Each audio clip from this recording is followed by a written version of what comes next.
Thank you for giving me an opportunity to speak on this bill.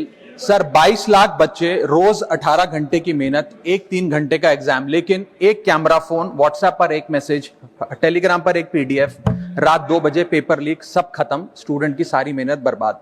Therefore, sir, I rise today to speak wholeheartedly in support of the students of India and to welcome the Public Examination Amendment Bill 2026.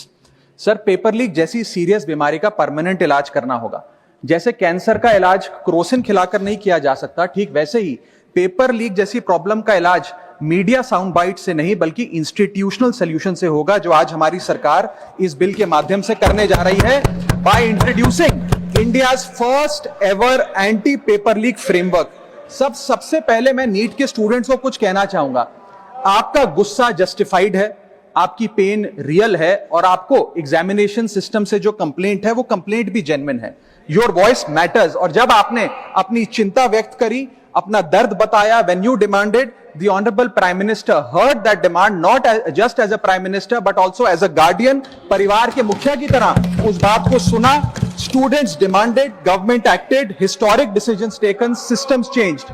Sir, जब एक student NEET जैसे public exam की preparation करता है, तब वो अकेला तैयारी नहीं करता, उसका पूरा परिवार प्रिपरेशन करता है. मां अपनी छोटी छोटी जरूरतें रोक देती है, घर का बजट कम करती है. पिता फैमिली की सेविंग्स को कोचिंग फीस, रेंट और टेस्ट सीरीज पे खर्च करता है. फैमिलीज को लोन तक लेना पड़ता है. और स्टूडेंट खुद कोटा, जयपुर, चंडीगढ़, दिल्ली, पटना जैसे शहरों में जाकर घर से दूर रहता है. दिन में 18 घंटे पढ़ता है, रात 2 बजे तक पढ़ाई करता है और फिर अलार्म लगाकर सुबह 5 बजे क्लासेस के लिए उठ जाता है. परिवार से दूर, कोई सोशल लाइफ नहीं, कोई त्योहार फेस्टिवल नहीं, सोशल मीडिया, फ्रेंड से दूर, और अपनी स्लीप और अपनी हेल्थ से भी कॉम्प्रोमाइज करता है, क्योंकि उसे पता है कि जब वो पेपर लिखेगा तो सिर्फ पेपर नहीं, अपनी फैमिली के लिए एक बेटर फ्यूचर लिखने जा रहा है. और फिर एक दिन एग्जाम की तारीख पर उसे पता लगता है कि 3 साल से वो जिस पेपर की तैयारी कर रहा था, वो पेपर किसी ने पहले ही पैसे देकर हासिल कर लिया, पेपर लीक हो गया. और इस समय सर सिर्फ पेपर लीक नहीं होता, उस स्टूडेंट का मेहनत, उसकी ड्रीम्स, उसकी सेल्फ बिलीफ, उसका ट्रस्ट, उसकी एस्पिरेशंस, ये सब लीक होती हैं और उसकी मेंटल और फिजिकल हेल्थ पे असर पड़ता है. I understand that pain sir, because मैं खुद भारत के अभी कुछ साल पहले ही भारत के एक पब्लिक एग्जामिनेशन सिस्टम का स्टूडेंट रहा, चार्टर्ड अकाउंटेंसी का. And sir, because I have spent enough time in this house critiquing the government, I have earned the right to say my next sentence with full conviction and sincerity कि जब बात students की आई, when it came to our students and the youth of India, the government heard, the government actioned and the government delivered. Students का feedback लिया, students की demands को honour किया और ये डेमोन्स्ट्रेट किया कि सरकार स्टूडेंट्स के साथ खड़ी है. जिस उम्मीद के साथ स्टूडेंट्स ने अपनी मांग प्राइम मिनिस्टर साहब के सामने रखी, उस चिंता को, उस दर्द को समझते हुए तमाम एक्शन लिए गए, तमाम स्टेप्स लिए गए, जैसे कि शॉर्ट टर्म और long term steps. Number 1, paper leak के बाद इमीडिएटली री एग्जाम कराया गया ताकि साल बर्बाद ना हो. जांच सीबीआई को सौंपी, एसआईटी का गठन हुआ, स्पेशल इन्वेस्टिगेशन टीम, जिसने 13 लोग मेन किंगपिन समेत गिरफ्तार किए. मात्र 75 दिन में, आज से 2 दिन पहले जब 75 दिन पूरे हुए जांच के, चार्जशीट भी फास्ट ट्रैक कोर्ट में दर्ज करा दी गई. जांच को महीनों सालों लटकाया नहीं. 47 नेशनल टेस्टिंग एजेंसी के ऑफिसर्स को शंट आउट किया गया. एजुकेशन सेक्रेटरी का तबादला हुआ, यहां तक कि मॉरल ग्राउंड्स पे हमारे ऑनरेबल होम एजुकेशन मिनिस्टर ने इस्तीफा तक दिया और स्टूडेंट प्रोटेस्टर्स के खिलाफ जो केसेस थे उन्हें विड्रॉ किया गया. बीरीड फैमिलीज, जिसके अपने किसी घर के बच्चे को, किसी स्टूडेंट को खो दिया, उसको कॉम्पनसेशन दी जा रही है. एग्जाम सिक्योरिटी प्रोटोकॉल्स को स्ट्रेंथन किया जा रहा है और अगली बार से यह नीट का पेपर ओएमआर शीट से नहीं बल्कि फुल्ली कंप्यूटर बेस्ड टेस्टिंग से कराया जाएगा, ताकि remotest chance of paper leak भी एलिमिनेट कर दिया जाए. इसी के साथ साथ सरकार ने एक हाई पावर टास्क फोर्स का गठन किया है, जो फर्दर रिफॉर्म्स अंडरटेक करेगी कि भारत के पब्लिक एग्जामिनेशन सिस्टम की इंटेग्रिटी को कैसे प्रिजर्व और प्रोटेक्ट किया जाए. और इसमें इंडिया के मोस्ट अक्लेम्ड एक्सपर्ट्स जैसे कि नंदन नीलकनी साहब को समिति में डाला गया है. इसी के साथ साथ डेटरेंस क्रिएट करने के लिए, अपराधी के मन में खौफ पैदा करने के लिए एक ऐसा कानून लेकर आज सरकार सदन में आई है, जिसके पास होने के बाद कोई अपराधी सपने में भी यदि पेपर लीक करने का सोचेगा तो उसकी रूह कांप जाएगी. पहली चीज, पेपर लीक को एक इंडिविजुअल द्वारा किया गया क्राइम नहीं बल्कि एक ऑर्गेनाइज्ड सिंडिकेट नेटवर्क द्वारा किए गए क्राइम के तौर पे ट्रीट किया जाएगा, जिसमें इनसाइडर हो, कोचिंग माफिया हो, लॉजिस्टिक वेंडर हो, प्रिंटिंग प्रेस हो, सॉल्वर गैंग हो, एग्जाम ऑफिशियल्स हो, सब पर कार्रवाई होगी. सबको दोषी करार देने के बाद, गिल्टी करार देने के बाद 10 साल तक की जेल होगी और 10 करोड़ रुपए तक का जुर्माना लिया जाएगा. सारे ऑफेंसेस को cognizable, non bailable, non compoundable बनाया गया। एक स्पेशल टास्क फोर्स का गठन किया गया कि अब कभी भी यदि पेपर लीक की संभावना भी उत्पन्न होती है तो यह स्पेशल टास्क फोर्स जांच करेगी और यह इन्वेस्टिगेशन सालों साल नहीं लटकाई जाएगी, 2 महीने के अंदर अंदर से इस इन्वेस्टिगेशन को कंप्लीट करना होगा। और इसी के साथ साथ फास्ट ट्रैक कोर्ट्स का गठन किया जो यह इंश्योर करेंगे कि इसमें स्पीडी ट्रायल हो, डे टू डे ट्रायल हो, स्पेशल पब्लिक प्रोसिक्यूटर होगा, 3 महीने में पनिशमेंट सुनाई जाएगी। सर मैं बता दूं, हमारे देश में fast track courts heinous crimes के लिए बने हैं, जैसे कि क्राइम्स अगेंस्ट वुमेन, रेप और पॉस्को जैसे अपराध के लिए। आज हमने पेपर लीक को उस हिनियस क्राइम्स की कैटेगरी में ला खड़ा किया है सर। इसी के साथ साथ सर, इंस्टीट्यूशनल और systematic reforms will demonstrate zero tolerance towards paper leak, और इससे भारत की इंडियन पब्लिक एग्जामिनेशन सिस्टम की इंटेग्रिटी को हम प्रिजर्व और प्रोटेक्ट कर पाएंगे। ये सब इसलिए हुआ because sir there is nothing more important than the students and their future. Sir their voices mattered, their voices were heard and systematic and systemic changes have been brought in. उनकी आवाज को, students की आवाज को कोई political challenge नहीं बल्कि एक परिवार की भीतर की चिंता की तरह समझकर, जैसे घर के बच्चे घर के बड़े से अपनी चिंता व्यक्त करते हैं, दर्द व्यक्त करते हैं, डिमांड्स रखते हैं, ठीक वैसे ही सरकार ने ये तमाम फीडबैक लेते हुए एक्शन लिया। Sir Benjamin Franklin, American philosopher, statesman, diplomat रहे, उन्होंने कहा था well done is better than well said. सालों तक इस देश में पेपर लीक होता आया लेकिन सिर्फ डिस्कशन और सिर्फ साउंड बाइट हुई। आज एक्शन हो रहा है, सिस्टमैटिक रिफॉर्म्स आ रहे हैं और भारत का पहला एंटी पेपर लीक फ्रेमवर्क बनके तैयार है और आपके सामने है। सर इसी के साथ साथ पेपर लीक किसी एक पार्टी का, किसी एक सरकार का ऑफिसर या मिनिस्ट्री की देन नहीं है और यह कोई 2026 का फिनोमेना भी नहीं है। सर मैं बता दूं कि सर जब बात अकाउंटेबिलिटी की हो, मोरालिटी की हो, जवाबदेही की हो, तो इसलिए इससे जब बात अकाउंटेबिलिटी की हो, मोरालिटी की हो, जवाबदेही की हो, तो सर ये इससे तय नहीं होना चाहिए कि पेपर लीक कौन से राज्य में हुआ, कौन सी मिनिस्टर के अंडर हुआ, कौन सी पार्टी में हुआ, क्योंकि ये एक पैन इंडिया ऑर्गेनाइज्ड क्राइम है, क्रॉनिक डिजीज है। मैं ये बात इसलिए कह रहा हूं क्योंकि 19 जुलाई 2026 को, आज से मात्र 10 दिन पहले, पंजाब के अंदर एक फार्मेसी ऑफिसर रिक्रूटमेंट का एग्जाम हुआ। उसमें मैसिव इरेगुलरिटीज देखी गई, ब्लूटूथ डिवाइसेस के माध्यम से लाइव चीटिंग चल रही थी और चीटिंग सिंडिकेट वो चीटिंग फैसिलिटेट कराने के लिए 13 लाख रुपए का रेट चार्ज कर रहा था। यही नहीं सर, आम आदमी पार्टी की सरकार जब पंजाब में बनी तब से अभी तक नायब तहसीलदार के एग्जाम में इरेगुलरिटीज देखी गई और लार्ज स्केल चीटिंग हुई। पंजाब स्टेट एजुकेशन बोर्ड में 12वीं क्लास का इंग्लिश का पेपर लीक हुआ, पीएसटीटी स्कूल टीचर रिक्रूटमेंट का एग्जाम का पेपर लीक हुआ, पीएसएसबी के ग्रुप ऑफिसर का रिक्रूटमेंट का एग्जाम लीक हुआ, एग्रीकल्चरल डेवलपमेंट ऑफिसर की रिक्रूटमेंट का एग्जाम लीक हुआ और एक्साइज और टैक्सेशन इंस्पेक्टर की रिक्रूटमेंट की मेरिट की लिस्ट जब आई तो उसमें फर्जी नाम डाल के जारी कर दिया गया। सर मैं आ रहा हूं, अब मैं कांग्रेस में ही आ रहा हूं। आप कांग्रेस का सुनिए सर, ये मेरा समय खराब कर रहे हैं। आप बोले ना, बोले आप बोले। सर जब सर कांग्रेस की कर्नाटक में सरकार है, इसी साल जनवरी 2026 में एसएसएलसी का पेपर हुआ। इसी साल कर्नाटक में कांग्रेस की सरकार के अंडर एसएसएलसी का पेपर हुआ, पेपर लीक हुआ और वो पेपर ऑनलाइन 200 रुपए में स्टूडेंट्स को बेचा जा रहा था। हिमाचल प्रदेश में HP state selection commission recruitment exam का पेपर कांग्रेस के कार्यकाल में लीक हुआ। अब आप सुनिए सबसे चौंका देने वाली घटना, सर सबसे शॉकिंग और सैड बात यह है कि 2016 में कर्नाटक में जब कांग्रेस की सरकार थी तब वहां पे 12वीं कक्षा का प्री यूनिवर्सिटी कॉलेज का 12th का केमिस्ट्री का पेपर लीक हुआ। ये क्लासरूम का पेपर नहीं था सर, ये स्टेट बोर्ड एग्जाम था। ये स्टेट का एग्जाम जब पेपर लीक हुआ, बच्चे एग्जाम देकर घर आ गए, पता लगा पेपर लीक हो गया, पेपर कैंसिल कर दिया। 20 दिन बाद री एग्जाम कराया गया, री एग्जाम का पेपर भी लीक हो गया और उसके बाद रात को 3:30 बजे वो पेपर व्हाट्सएप पे घूम रहा था, री एग्जाम को भी कैंसिल करना पड़ा।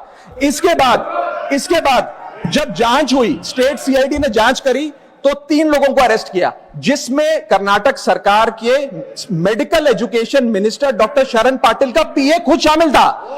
पीए 10-10 लाख रुपए लेकर पेपर लीक कर रहा था। उसके बाद जब मंत्री जी से पूछा गया कि आप इस्तीफा क्यों नहीं देते, आपकी मॉरल और डायरेक्ट जिम्मेदारी बनती है, आपके दफ्तर का आपका पीए पेपर लीक कर रहा है, आप क्यों नहीं इस्तीफा देते, तो उन्होंने कहा कि there is no question of resigning, अगर कुछ गलत हुआ है तो वो मेरे पीए का पर्सनल मैटर है, उसकी पर्सनल लाइफ है। वहां सर ऑफिस गवर्नमेंट का, डेजिग्नेशन गवर्नमेंट की, एक्सेस गवर्नमेंट का, बट अरेस्ट की बात आई तो पर्सनल लाइफ का मैटर है। और आयरनी देखिए, आज 2026 में कर्नाटक में फिर कांग्रेस की सरकार है और डॉक्टर शरण पाटिल फिर मंत्री हैं और उसी विभाग के मंत्री हैं, मेडिकल एजुकेशन विभाग के मंत्री हैं। ये है स्टैंडर्ड ऑफ अकाउंटेबिलिटी। सर सुन लो, उसी के साथ साथ 2004 से 2014 के बीच में जब यूपीए की सरकार थी तो कांग्रेस के कार्यकाल में दर्जनों एग्जाम्पल हैं, डॉक्यूमेंटेड एग्जाम्पल हैं पेपर लीक के सर, जिसमें मुख्य तौर पर AIIMS post graduate medical entrance exam 2006 में लीक हुआ, रेलवे रिक्रूटमेंट बोर्ड का एग्जाम 2009 का लीक हुआ, all India engineering entrance exam 2011 UPA के कार्यकाल में लीक हुआ और SSC combined graduate level exam 2013 leak हुआ। सर इस पीरियड में उस समय की यूपीए सरकार ने क्या किया? कोई अकाउंटेबिलिटी एस्टैब्लिश करी, कोई एग्जाम सिक्योरिटी आर्किटेक्चर को ओवरऑल करने के लिए कोई कानून लाए, कोई dedicated anti paper leak law लाए?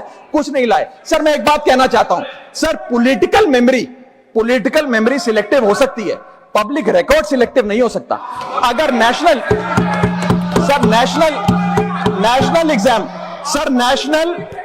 एग्जाम का पेपर लीक अगर नेशनल क्राइसिस है, जो कि है, तो सर ऑपोजिशन रूल्ड स्टेट का पेपर लीक एक लोकल इंसिडेंट कैसे हो सकता है? सर स्टूडेंट में तो फर्क नहीं होता।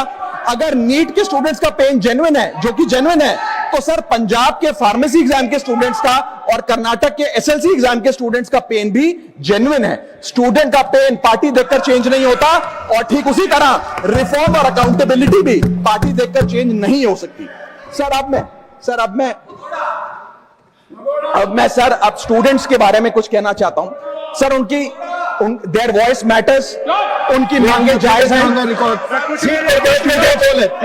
सर स्टूडेंट्स द्वारा प्रोटेस्ट करना, सवाल पूछना, डिमांड रेस करना, कोर्ट जाना, पीसफुल मार्च निकालना, ये सब उनका संवैधानिक अधिकार है और ये करना भी चाहिए।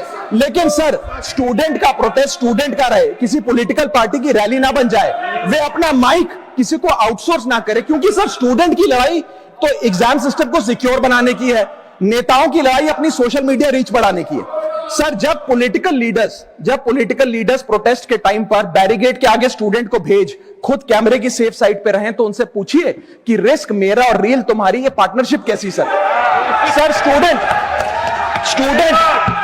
का मूवमेंट स्टूडेंट के फ्यूचर के लिए है, किसी फ्लॉप पॉलिटिकल पार्टी के कमबैक के लिए नहीं है सर।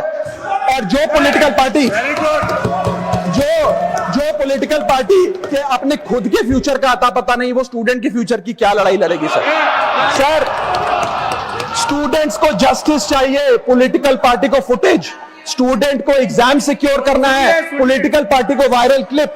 स्टूडेंट का सवाल फ्यूचर का है, नेता का कैलकुलेशन अगले इलेक्शन का। इसीलिए मैं ऑपोजिशन पार्टीज को कहना चाहता हूं, don't use students emotion for your political promotion. ये लड़ाई बीजेपी वर्सेस कांग्रेस नहीं है, ये लड़ाई मेरिट वर्सेस माफिया की है, मेहनत वर्सेस सेटिंग की है। और सर एक बात और, सर आज हमारे स्टूडेंट्स पर पढ़ाई का बहुत स्ट्रेस है। हमारे समाज ने, हमारी सोसाइटी ने आज बच्चों का, क्योंकि हम बेस्ट चाहते हैं, अपनी बच्चों से पढ़ाई संबंधित एक्सपेक्टेशन को प्रेशर में बदल दिया है। और ये प्रेशर सर स्कूल से ही शुरू हो जाता है। जब बच्चा 10वीं क्लास का बोर्ड का एग्जाम दे रहा होता है तो बोला जाता है ये क्रिटिकल ईयर है, अच्छे मार्क्स लाने हैं, नहीं तो स्ट्रीम नहीं मिलेगी, पूरा करियर बर्बाद हो जाएगा। 12वीं क्लास में जाता है तो प्रेशर और बढ़ता है, बोला जाता है ये लाइफ का टर्निंग पॉइंट है, आगे की जिंदगी कैसे डिसाइड होगी। जेई, नीट, सीयूईटी, तमाम एंट्रेंस एग्जाम की तैयारी का प्रेशर अलग। और सर जब कॉलेज पहुंचता है तो एक अलग ही लेवल का प्रेशर होता है। उसको बोला जाता है सीजीपीए ठीक रखो वरना प्लेसमेंट नहीं मिलेगी। ये पूरी लाइफ का सवाल है, करियर का सवाल है। हर स्टेज पर प्रेशर का सिलेबस बढ़ता जाता है। और ओवरऑल सर इंडिया में कंपटीशन बहुत फास्ट स्पीड पे बढ़ रहा है, लेकिन उसी के साथ साथ कंपैरिजन भी बहुत फास्ट स्पीड पे बढ़ रहा है। सबसे पहले जब बच्चा स्कूल जाता है तो अपने स्कूलमेट्स, क्लासमेट से कंपैरिजन होता है। कोचिंग सेंटर जाता है तो वहां कोचिंग सेंटर के स्टूडेंट से कंपैरिजन होता है। ऑल इंडिया रैंकर से कंपैरिजन होता है। घर आता है तो पड़ोसी और रिश्तेदारों के बच्चों से कंपैरिजन होता है। ये कंपैरिजन मोटिवेशन नहीं सर, प्रेशर और स्ट्रेस में बदलता जा रहा है। सर जैसे 3 इडियट्स पिक्चर में कहा था ना, काबिल बनो, कामयाबी झक मारकर पीछे आएगी, ठीक उसी तरह समाज को, हम सबको, अगर कोई स्टूडेंट चिंतित दिखे, स्ट्रेस में दिखे, उसे कहना चाहिए कि एग्जाम इंपॉर्टेंट है लेकिन तुम एग्जाम से ज्यादा इंपॉर्टेंट हो। सर क्योंकि घर स्टूडेंट का सेफ स्पेस होना चाहिए सर, दूसरा एग्जाम सेंटर नहीं। और एक रैंक सर, एक रैंक रिजल्ट डिसाइड कर सकती है बच्चे का, उसका फ्यूचर नहीं, वैल्यू नहीं, उसकी पूरी जिंदगी नहीं। और अंत में sir, I just take 1 more minute sir, अंत में मैं अपने वेल विशर्स को भी कुछ कहना चाहूंगा, जो पिछले कुछ समय से मुझे कह रहे थे कि राघव आप नीट के इशू पर कब बोलोगे, आपको हम सुनना चाहते हैं। मैं बड़ी हम्बली कहना चाहता हूं सर, जब मैं ऑपोजिशन में बैठता था तब सवाल मेरा हथियार था, आज मैं ट्रेजरी बेंचेस पर बैठता हूं, आज सोल्यूशन मेरी जिम्मेदारी है। मैं भी रोज कैमरे के सामने आकर साउंड बाइट दे सकता था, लेकिन मुझे हेडलाइन नहीं सर, मुझे आउटकम चाहिए। और जब मैं ऑपोजिशन में था तब मेरा काम इशू रेस करना और सवाल उठाना था, और पूरा सदन और आप जानते हैं मैंने वो काम पूरी ईमानदारी से किया। लेकिन आज मेरा रोल कैमरा के सामने अटेंडेंस लगाने का नहीं है, मेरा role is my focus is to fix the system. इसीलिए मैंने अपने आप से एक वादा किया, I made a promise to myself कि मैं इस मुद्दे पर पार्लियामेंट में बोलूंगा, और उस दिन बोलूंगा जिस दिन हम प्रॉब्लम सॉल्व कर रहे होंगे, सोल्यूशन लेकर आएंगे, when the system is getting fixed. And today is that historic day when the system is getting fixed. और सर, बिकॉज आज जो रिफॉर्म्स हम लेकर आए हैं, जो सरकार सदन में लेकर आई है, वो इतने जरूरी हैं क्योंकि इन रिफॉर्म से सिस्टम और मजबूत होगा, पेपर और सिक्योर होगा, एग्जाम फेयर होगा, मेरिट का सम्मान होगा, माफिया जेल में होगा, सरकार पहरेदार होगी, कार्रवाई दमदार होगी, स्टूडेंट्स की जीत होगी, माफिया की हार होगी। जय हिंद।